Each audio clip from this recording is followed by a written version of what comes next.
আসসালামু আলাইকুম প্রিয় দর্শক, অন্য মঞ্চের আলাপচারিতায় আপনাদের সকলকে স্বাগত জানাচ্ছি। নমস্কার, আমি তরুণ ঘোষ। তারেক রহমান আমাদের রাষ্ট্রদূত প্রণয় বার্মার কাছে, প্রণয় বার্মার সঙ্গে আজ দেখা হয়েছিল। আপনাদের বাংলাদেশ সরকারের যে সমস্ত লোকজন রয়েছে তারা যে পাতে খায় সেই পাতেই থুতু ফেলে। একেবারে হাতে কলমে আপনাদের আমি দেখিয়ে দেবো একটি ভিডিও মারফত। আপনাদের দেশ থেকেই তৈরি ভিডিওটা, এবার জলজান্ত ভিডিও, সেটাই মানে রিল করে তোলা হয়েছে। তো যাই হোক, তারেক রহমানের সঙ্গে এই কথাবার্তা হয়েছে। আর একটা আমাদের রাষ্ট্রদূত একটা অভিযোগ করেছেন, সেটা হচ্ছে আপনাদের আজকে 1 মাস আপনাদের সরকারের পূর্ণতা পেয়েছে। যে 1 মাস, এই 1 মাসের মধ্যে 1 নম্বর 2 নম্বর পয়েন্টটা নিয়ে কিন্তু সেরমভাবে কোনো কাজকর্ম এগোয়নি। এ ব্যাপারে আপনার মন্তব্য কি?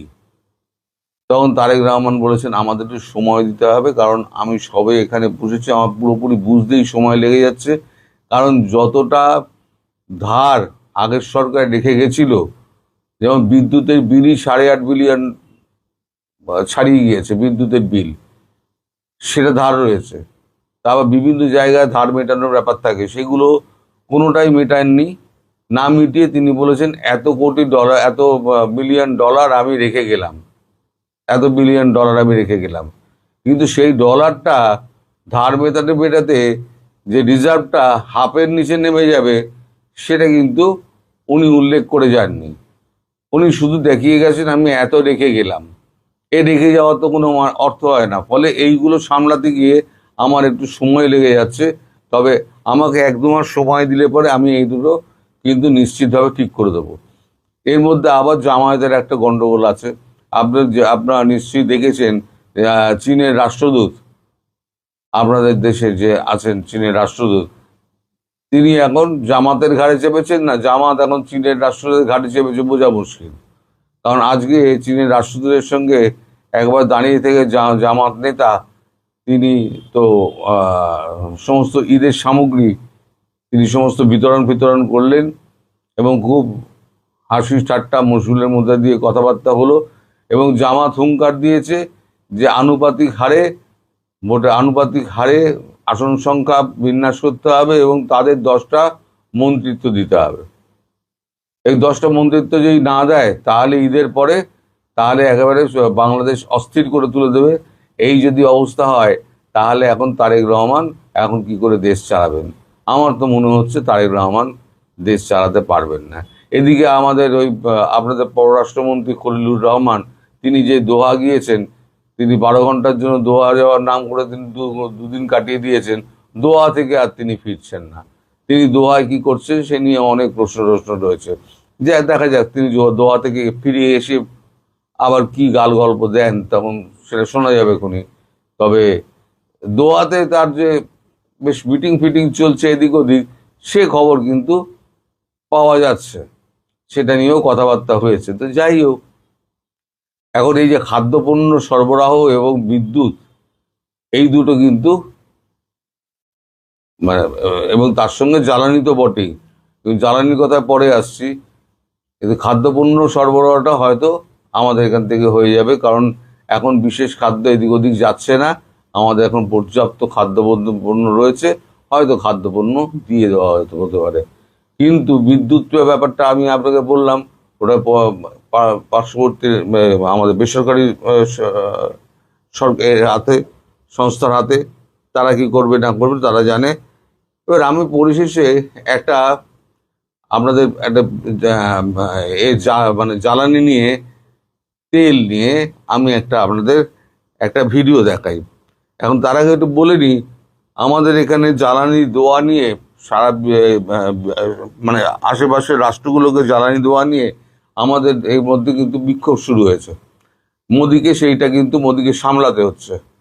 কারণ মোদিকে যেটা বলা হচ্ছে যে আমাদের দেশে যদি টান পড়ে তাহলে অন্যের দেশের ভালো করতে গিয়ে আমরা তো দুঃখে মানে মরে যেতে পারি না। ফলে আপনি এইটা এখন বন্ধ করুন। জ্বালানি অন্তত যতদিন না পর্যন্ত স্বাভাবিক হচ্ছে ততদিন পর্যন্ত কোনো রাষ্ট্রের জ্বালানি আপনি পাঠাতে পারবেন না। সেই অবস্থায় এই ভিডিওটা দেখুন, তাহলে বুঝতে পারবেন যে আমাদের এখানে বা আপনাদের দেশের সমস্ত লোকজন তাদের অবস্থাটা কি।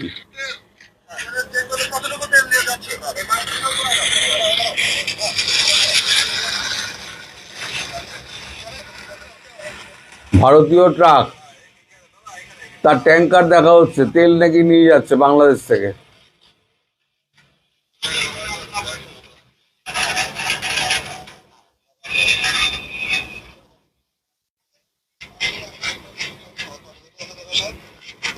এক দুই তিন চার পাঁচ ছয় সাত আট সাড়ে আট এখানে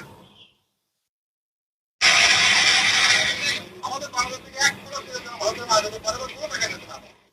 হ্যাঁ, তেল আমাদের যে কতটুকু তেল নিয়ে যাচ্ছে বুঝতে পারছেন? এই এই এই এই হলো গিয়ে আপনাদের মানে বাংলাদেশের মানুষ।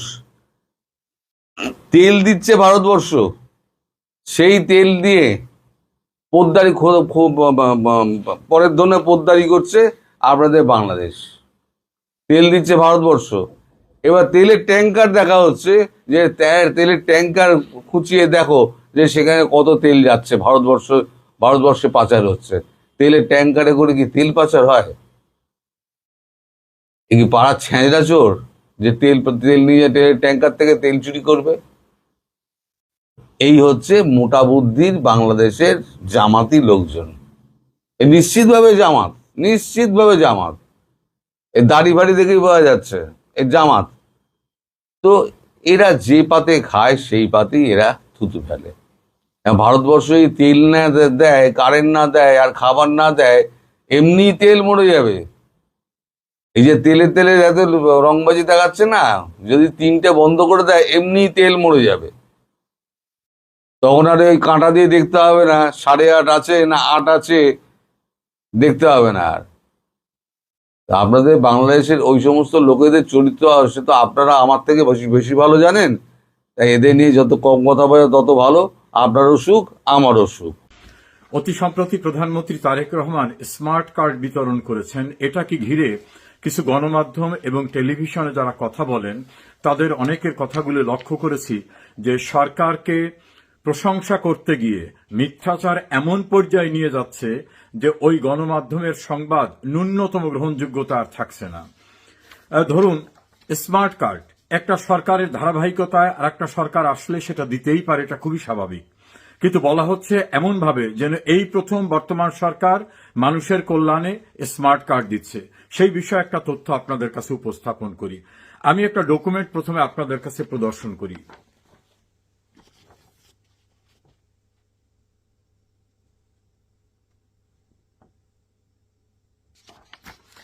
এখানে খেয়াল করবেন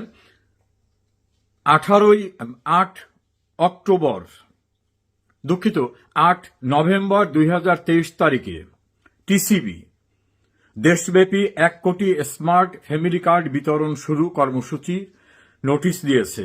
এটা স্বাক্ষর করেছেন মোহাম্মদ হুমায়ুন কবির, টিসিবি প্রধান। সেখানে উল্লেখ করা হয়েছে, মাননীয় প্রধানমন্ত্রী মহতী উদ্যোগে বাণিজ্য মন্ত্রণালয়ের সার্বিক নির্দেশনায় নিম্ন আয়ের 1 কোটি উপকারভোগী কার্ডধারী পরিবারের মাঝে প্রতি মাসে টিসিবি পণ্য সামগ্রী ইত্যাদি বিতরণ করা হচ্ছে।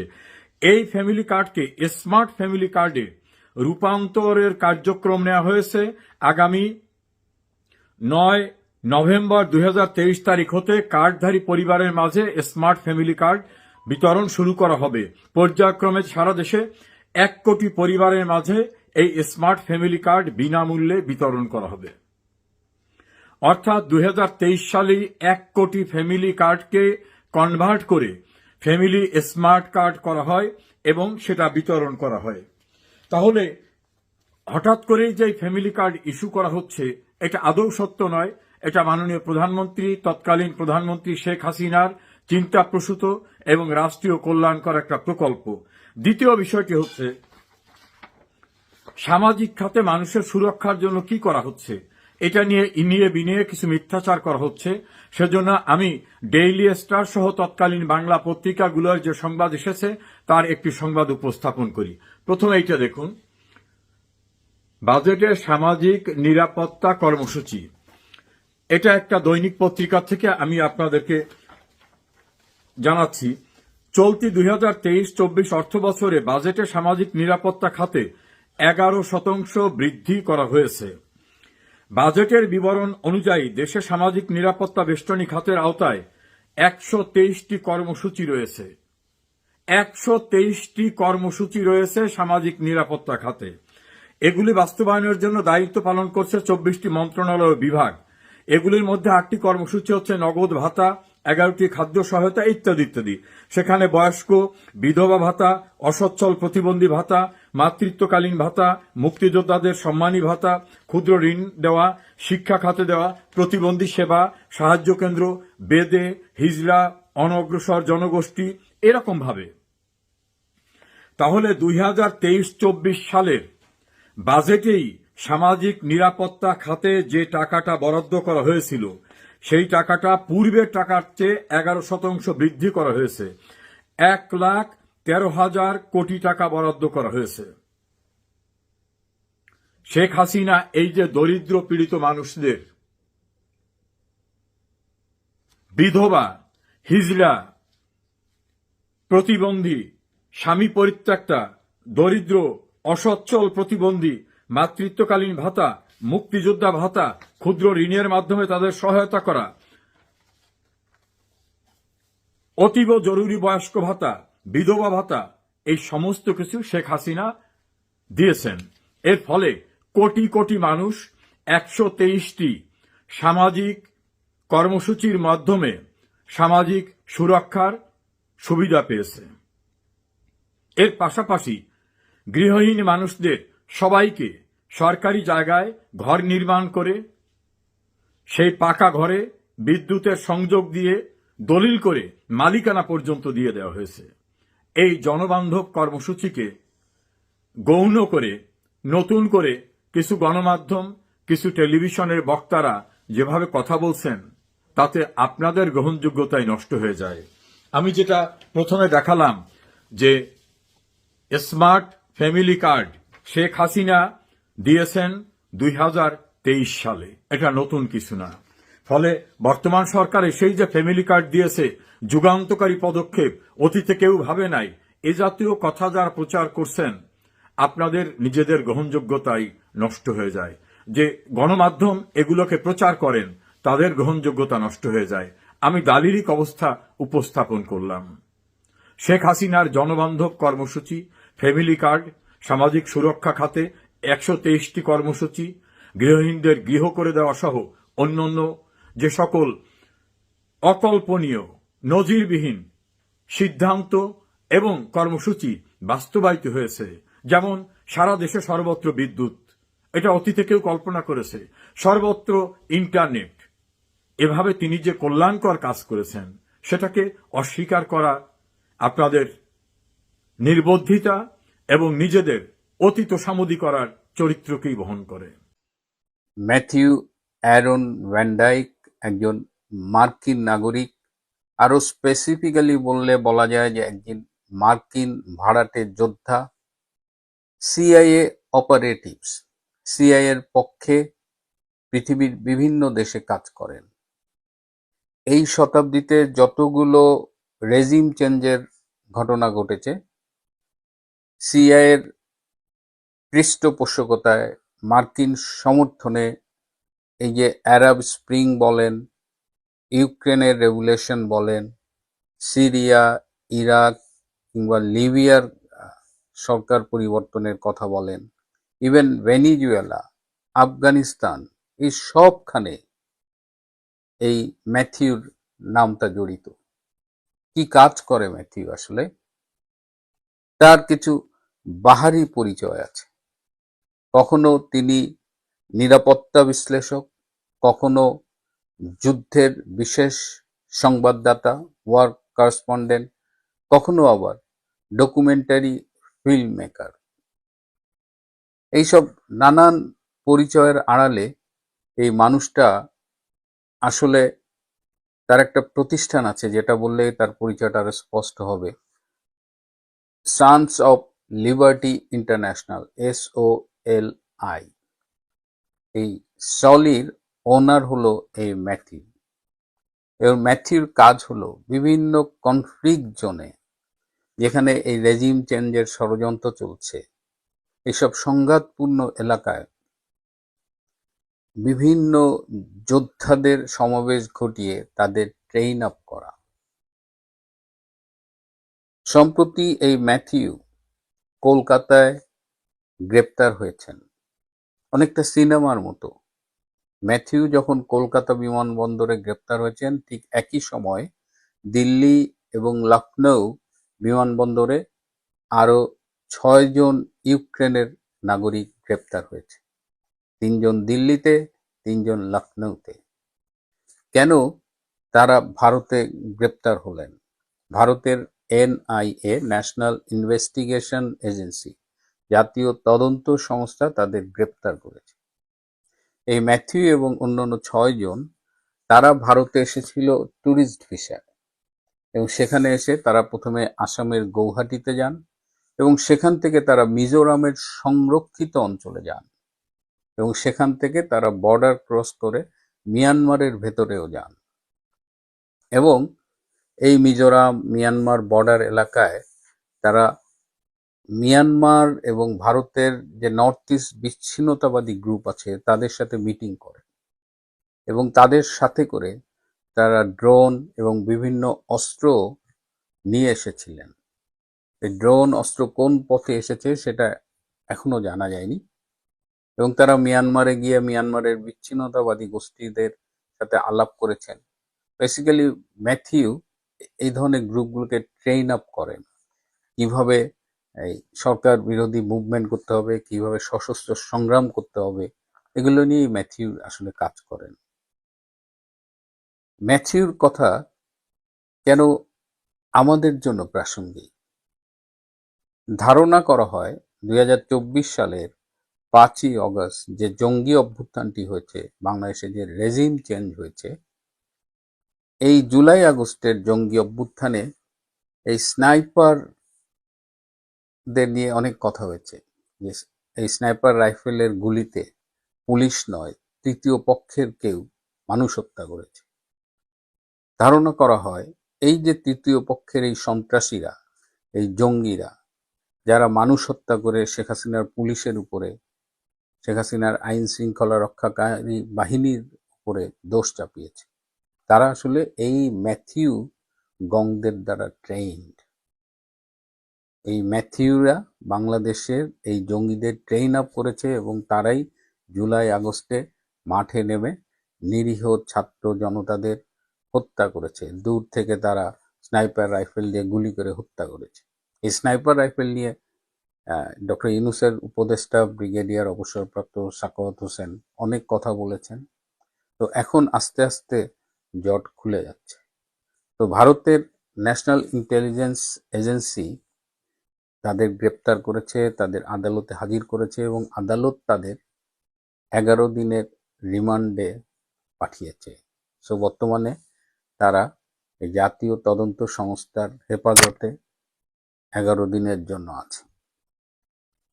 এই ভারতে তাদের আরো কি কি নেটওয়ার্ক আছে সেটাও এখন খতিয়ে দেখা হবে। হয়তো তদন্তের স্বার্থে তাদের নিয়ে বিভিন্ন ফিল্ডে যাওয়া হবে।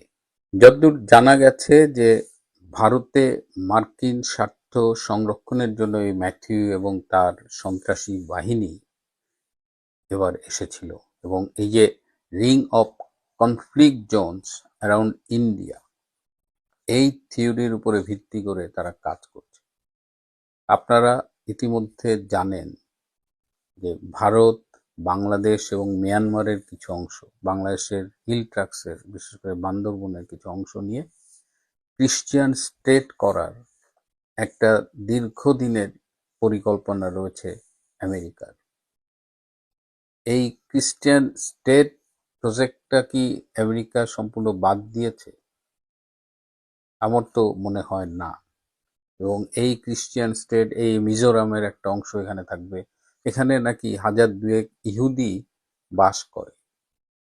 সুতরাং এই ইহুদিদের জন্য একটা আলাদা রাষ্ট্র করবার একটা প্ল্যান রয়েছে এবং যদি ক্রিশ্চিয়ান স্টেট করা যায় তাহলে সেখান থেকে ভারত, বাংলাদেশ, মিয়ানমার এসব দেশের উপরে নানানভাবে নজরদারি করা যাবে, প্রয়োজনে ডিস্টার্ব করা যাবে। তো এই ম্যাথিউ যে এসেছিল, এই ম্যাথিউদের যে তৎপরতা, এ কারণেই আমাদের চিন্তিত করে।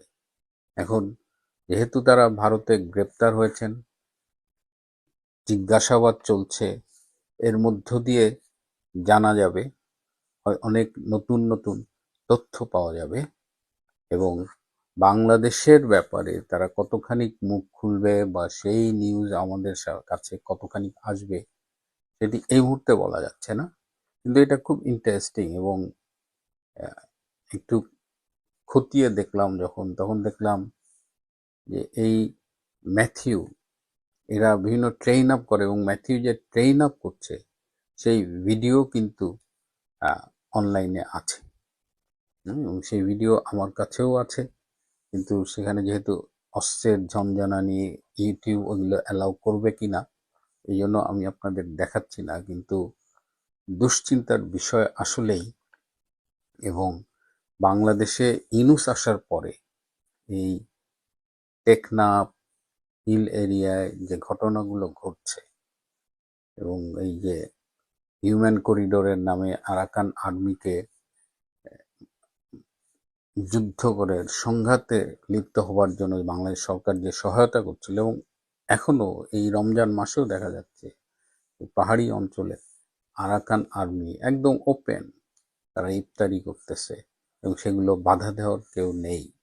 তো ডক্টর ইউনূস যে সর্বনাশের বীজ রোপণ করে গেছে, বাংলাদেশটাকে যেভাবে আমেরিকার হাতে তুলে দিয়ে গেছে এবং তারই ধারাবাহিকতায় যে ম্যাথিউর যে কর্মকাণ্ড ধরা পড়ল, ম্যাথিউ আরো 6 জন ইউক্রেনীয় সন্ত্রাসী সহ গ্রেপ্তার হলো, এটার ফিউচার ইম্প্যাক্ট কি সেটা আমাদের দেখতে হবে এবং বাংলাদেশ সরকার নিশ্চয়ই এ ব্যাপারে নজর রাখবেন। মজার ঘটনা ঘটেছে, জামাতের ফেসবুক পেজ থেকে প্রচার করছে যে তারা ঈদ উপহার দিচ্ছে দুস্থদের, কিন্তু চায়নার যে পেজ সেখানে দুস্থ শব্দটা লেখা হয়নি, যে বাংলাদেশের নাগরিকদের সাধারণ একটা উপহার, ঈদ উপহার, তো সেভাবেই লেখা হয়েছে, কিন্তু এটাকে বাংলাদেশের নাগরিকদের এরকম দুস্থ হিসেবে ইয়ে করেছে।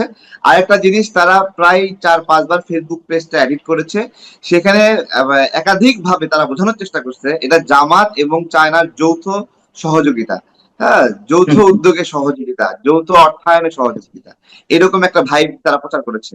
শুধু তাই না, তারা যে গণমাধ্যমগুলো গণমাধ্যম মাত্র কিছু ইউটিউবকে রাখছিল, সেই ইউটিউবে বারবার এইভাবে বলতেছে যে যে শফিকুর রহমানের সহযোগিতা মাথায় নিয়ে যেতে পারতেছে না, এত ভারী। তো তো সেই মঞ্চে দাঁড়ায় শফিকুর রহমান জামাতের আমির, সেখানে দাঁড়ায়, যেখানে ওরা নিজের নামে প্রচার করতেছে, জামাতের নামে প্রচার করতেছে তাদের পেজ গুলোতে, সেখানে দাঁড়ায় নির্লজ্জের মতো বলতেছে যে আগের গভর্নমেন্ট তার বাবার নামে এই চায়না সহযোগিতা আসতো সেগুলো প্রচার করতো। তাহলে দেখেন, আগের গভর্নমেন্ট তাদের দলীয় নামে প্রচার করতো, আর জামাতে ইসলাম এখানে কোন রকমের, দেখেন, সরকারের পক্ষ থেকে কোন একটা সহযোগিতা আসলে সরকারেরও সেখানে কন্ট্রিবিউশন থাকে, সরকারের ম্যানেজমেন্ট সহ বিভিন্ন ব্যবস্থাপনা থাকে। জামাতের আমি শুধুমাত্র মেহমান হিসেবে উপস্থিত থাকছি সেখানে, যে চায়না দূতাবাসের মেহমান হিসেবে উপস্থিত ছিল, সেইখানে থেকে সেই বক্তব্য দিচ্ছে আর সেইটা তারা নিজের নামে প্রচার করছে। এইটা আর কি, যা মানে বিভিন্ন আমার আরেকটা বিষয় আছে, মজার ঘটনা, তুরস্ক থেকে এক ধরনের জাকাত সহযোগিতা আছে জামাতের, আপনার হলো ডাকসু এই সহযোগিতার ম্যানেজমেন্টের কিছু সহযোগিতা এনেছে, তারা বিভিন্ন বিশ্ববিদ্যালয়ে ইফতার খাওয়াচ্ছে এই জাকাতের অর্থ। আপনাকে একটা কথা বলি, এই যে জাকাতের অর্থ ইফতার খাওয়াচ্ছে, বিশ্ববিদ্যালয়ের একটা স্বাবলম্বী ছেলে, তার বাবা মা যথেষ্ট সামর্থ্যবান, তাকে দাওয়াত দিচ্ছে ইফতার করার জন্য, ওকে নিয়ে গিয়ে যে জাকাতের অর্থ খাওয়ালো, ও কি জাকাতের হকদার? বা ও কি বলছে আমাকে জাকাতের টাকা ইফতার খাওয়াও? তাহলে এই যে বিশ্ববিদ্যালয়গুলো জাকাতের অর্থ দিয়ে ইফতার করাচ্ছে, ওইখানে যে স্বাবলম্বী ছাত্ররা আছে তারা কি জাকাতের হকদার? তারা কি বলছিল আমাদেরকে জাকাতের টাকা দিয়ে ইফতার করাও? এই জাকাত ভিত্তিক ম্যানেজমেন্ট নিয়ে জামাত ইসলাম, জামাত, শিবির তাদের বড় একটা প্রতারণা আস্তে আস্তে মুখোশ উন্মোচিত হচ্ছে। এমনকি এদের এদের শফিকুর রহমান জাকাতের টাকা খায়, এদের মাসুদ জাকাতের টাকা খায়, গোলাম পরোয়ার জাকাতের টাকা খায়, এরা নাম দিছে অধ্যাপক, ডাক্তার, কিন্তু এরা চিকিৎসা পেশা করে না, শিক্ষকতা করে না, দলের জাকাতের টাকাগুলো খায়। এমনকি ডাকসুতে যারা নির্বাচিত হয়েছে বিভিন্ন ক্যাম্পাসে যাদেরকে নির্বাচিত করছে ওদেরকে জাকাত ফান্ডে টাকা খাওয়ায়, এবং এবং খাওয়ায়, নিজেরা খায় ভালো কথা, সাধারণ শিক্ষার্থী যারা বলেনি আমরা জাকাতের টাকা খাবো তাদেরকে ইফতারের নাম করে সেই জাকাতের টাকাটা তারা খাওয়াচ্ছে। আমি আপনাকে বলি, এই যে বাংলাদেশ সরকার যে কার্যক্রম গুলো করে, কখনো ইউএসএইড এর সাহায্য আসে, ইউকে এইড এর সাহায্য আসে, জাতিসংঘের ইউনিসেফ এর সহযোগিতা আসে, এই বিষয়গুলোতে রাষ্ট্র তো বাস্তবায়ন করে, এবং রাষ্ট্রের যে ট্যাগিং, রাষ্ট্রের ট্যাগিং কি হবে, যে ওই সরকার, যে যারা সরকার চাচ্ছে তারা তাদের মতো করে মডিফাই করবে, তাদের মতো করে ব্র্যান্ডিং করবে তাদের কার্যক্রমটাকে, তাই না? সেই জায়গাতে এটা টোটালি ভ্যালিড। যে এখন বিএনপি আছে, বিএনপি বিভিন্ন দিক থেকে সহযোগিতা আনবে, এগুলো কি বিএনপি নামে প্রচার করবে না যে বিএনপি সরকার করছে এগুলো? তাহলে সেই জায়গা থেকে যখন যারা রাষ্ট্র পরিচালনা করে তাদের ক্ষেত্রে এটা ভ্যালিড, কিন্তু যারা রাষ্ট্র পরিচালনা করে না, যারা রাষ্ট্র পরিচালনা করে না তাদের ক্ষেত্রে এটা ভ্যালিড না। তারা যদি এটা ওইভাবে করে তাহলে এটা ক্রাইম হবে। জামাত যেটা করছে এটা ক্রাইম। এই কাজটা যদি বিএনপি যদি নিজের নামে করতো, যে চায়না সহযোগিতা নিজের নামে দিত, তাহলে বিএনপি জন্য এটা ভ্যালিড ছিল, কারণ বিএনপি রাষ্ট্র চালাচ্ছে, জনগণ সেই ম্যান্ডেট দিচ্ছে। তো বুঝছেন, এই লোকটা ম্যানার বোঝে না, রাস্তাঘাটে মানুষকে চুমা খাই, আমাকেও একবার হাতে চুমা দিয়েছিল। তো এগুলো খুবই বিব্রতকর অবস্থা, কি সব করে, তারপরে গা হাতায়। হ্যাঁ, তো আমাদের এটা, আমার কাছে লোকটাকে গে মনে হয়, বুঝতে পেরেছেন? আহ, যেভাবে যে আচরণটা করে এটা স্বাভাবিক মনে হয় না, এটা জামাতের কলঙ্ক এরকম একটা লোককে সহ্য করতে হচ্ছে। এবং এটা হলো অবশ্য বাম সংগঠনগুলোর একটা ক্রেডিট, তারা জামাতের মতো একটা উগ্রপন্থী দলে তাদের প্রতিনিধিকে বসাতে পারছে। জামাত, শুনেন, জামাত এমনিতে ইসলামিক কথা বলে, কিন্তু তাদের তাদের সাথে আপনার হলো গে এই বিষয়টা, সমকামিতা এই বিষয় তাদের কাছে অ্যালার্জি না। তারা ইসলামিক দল নাম দেয় সমকামিতা, বা দেখেন এই জুলাই সনদের এমন কিছু কিছু স্টেপ আছে যে স্টেপগুলোকে সমকামিতা কিছু কিছু করে আপনার হলো পৃষ্ঠপোষকতা করা বা একটু স্পেস দেওয়া, এরকম বিষয় রয়েছে এই সনদের মধ্যে, এই সনদের পলিসি অনুযায়ী। তো ওই জামাতকে তো দেখলাম না এই জায়গাতে কোনো বিরোধিতা করতে। এবং শিবিরের একটা প্রোগ্রাম ছিল, সেই প্রোগ্রামের ব্যানারটা আহ আপনার হলো সমকামীদের সেই যে রংধনু প্যাটার্ন আছে না, সেই রংধনু প্যাটার্নে সেই উপস্থাপনা ছিল। আপনারা দেখেছেন কিনা আমি জানি না, এটা অনেক ভাইরাল হয়েছিল সেই সময়। তো এইদিকে তাদের বন্ধু এনসিপি, তারাও তো সমকামিতা, তাদের মধ্যে তো সমকামিতা অনেক আগে থাকে, আর তারা এটাকে সাপোর্ট করে। মুনতাসির নামে একজন সমকামীকে তারা সাংগঠনিক ভাবেও তারা সামনে এনেছিল। তো এগুলো আপনার হলো ইসলামকে সামনে রাখে, কিন্তু তারা তাদের ভিতরে ভিতরে কি, বিদেশি প্রভুদেরকে প্রভু মনে করা, বিদেশিদের সাথে অতিরিক্ত বন্ধুত্ব, দেশের মানুষকে বিশ্বাস না করে বিদেশিদেরকে বন্ধুত্ব করা, বিদেশিদের কাছে মানে হিল্লা হওয়া, এটা এদের একটা প্যাটার্ন। ওরা ভাবে জনগণ ছাড়াও ক্ষমতায় আসা যায় বিদেশিদের, হ্যাঁ ওটা ঠিক, বিদেশিদের সহযোগিতায়, বিদেশিদের পৃষ্ঠপোষকতায় তারা অনেকগুলো আসনও পেয়েছে। এবার এটা তো দেশের মানুষের সহযোগিতায় সমর্থনে এরকম পাওয়ার কথা না। মানুষ কি পাগল নাকি? যে দেশের নাগরিকদেরকে মানুষ হত্যা করছে, জামাত হত্যা করছে, গণহত্যা করছে, ধর্ষণ করছে, সেই বাড়ির মানুষগুলো জামাতকে ভোট দিবে? এটা তো কোনো বিষয় না। দুটা বিষয় একসাথে বলি, একটা হলো বিশ্ববিদ্যালয়ে ভিসি নিয়োগ, আর একটা জেলা প্রশাসক বা জেলা প্রশাসক, উপজেলা প্রশাসক বা স্থানীয় সরকার পর্যায়ে, দুটা বিষয় বলি। দেখুন, জুলাই স্পিরিট বলতে তারা যেটা বোঝাতে চায়, বিভিন্ন বিশ্ববিদ্যালয়, কলেজ, স্কুলে মব সৃষ্টি করে প্রধান শিক্ষক, প্রিন্সিপাল অথবা ভিসিদেরকে জাস্ট এইটুকু শব্দ, আমি পদত্যাগ করলাম, আর কিছু না, এইটুকু নিয়ে দস্তখত নিয়ে লাঠি দিয়ে বের করে দিয়েছিল, এবং কিছু শিক্ষক হার্ট অ্যাটাকও করেছিল। এই মব সৃষ্টি করে এই জুলাই স্পিরিটের নামে এই জামাত, এনসিপি তারা এই কাজগুলো করেছিল, যার কোনো জবাব নাই, জবাব নাই। এবং শুধু তাই না, এইভাবে জামাত ছাড়া বাংলাদেশে তাদের প্রাতিষ্ঠানিক ভাবে এই মবের মাধ্যমে এনসিপির সহযোগিতায়, সমন্বয়কদের সহযোগিতায়, যেখানে যে ব্যাংকেই সমস্যা মনে করেছে সেখানেই মব সৃষ্টি করে এমডি কে সরিয়ে দিয়েছে, ম্যানেজারকে সরিয়ে দিয়েছে, যেখানেই তাদের ইচ্ছা হয়েছে, এবং তাদের নিজেদের লোক বসিয়েছে। তাদের ওই সেট আপ, তারা ভাবছিল জুলাই এর এই মব সেট আপ আজীবন থাকবে। তারা মব সৃষ্টি করছে, কষ্ট করছে, মিছিল করছে, তারপরে টাকা ইনভেস্ট করছে, এটা থাকবে। এই ঠিক একই বিষয় জেলা প্রশাসক, উপজেলা প্রশাসক অথবা ঢাকা সিটি কর্পোরেশনের যে প্রশাসকগুলো নিয়োগ দিয়েছিল, এইখানে মহাখালীতে এই আসিফ মাহমুদ এবং জামাতের লোকেরা, এনসিপির লোকেরা মহাখালী ডিওইসিতে তারা ইন্টারভিউ নিছে। দেখেন, প্রশাসক নিয়োগ হবে, ডক্টর ইউনূস যমুনা থেকে নিয়োগ দেবে অথবা সিটি কর্পোরেশন থেকে নিয়োগ দেবে। মহাখালী ডিওইসি এনসিপির মিটিং এ সেখানে কেন ভাইবা নেবে? রূপায়ণ টাওয়ারে কেন ভাইবা নেবে? সেখানে জামাতের লোকরা কেন থাকবে? ওরা ভাবছিল ওরা যে জুলাই কইরা যেই সেট আপ রেডি করছে, সেট আপটা দিছে, এই সেট আপটা তারা কিন্তু নির্বাচনের সময় কাজে লাগাইছে, নির্বাচন ম্যানিপুলেট করার জন্য, নির্বাচন প্রভাবিত করার জন্য। পুরা সারা দেশের মানে স্থানীয় সরকার, এবং এটার উপর ভর করেই কিন্তু জামাত, এই আসিফ মাহমুদ, এনসিপি এরা বলতেছিল আগে স্থানীয় সরকার, কারণ স্থানীয় সরকারে তারা ওই সেটআপ, জুলাইয়ের মব সেটআপটা রেখে দিয়েছিল এবং তারা এখানে অর্থ ইনভেস্ট করেছিল। জামাত নিরাপদ একটা অর্থায়ন করেছিল এখানে, যে এইখানে অন্তত সামনের নির্বাচিত কেউ না আসা পর্যন্ত তাদের জুলাইয়ের মব সেটআপের যে প্রশাসক সেটা থেকে যাবে।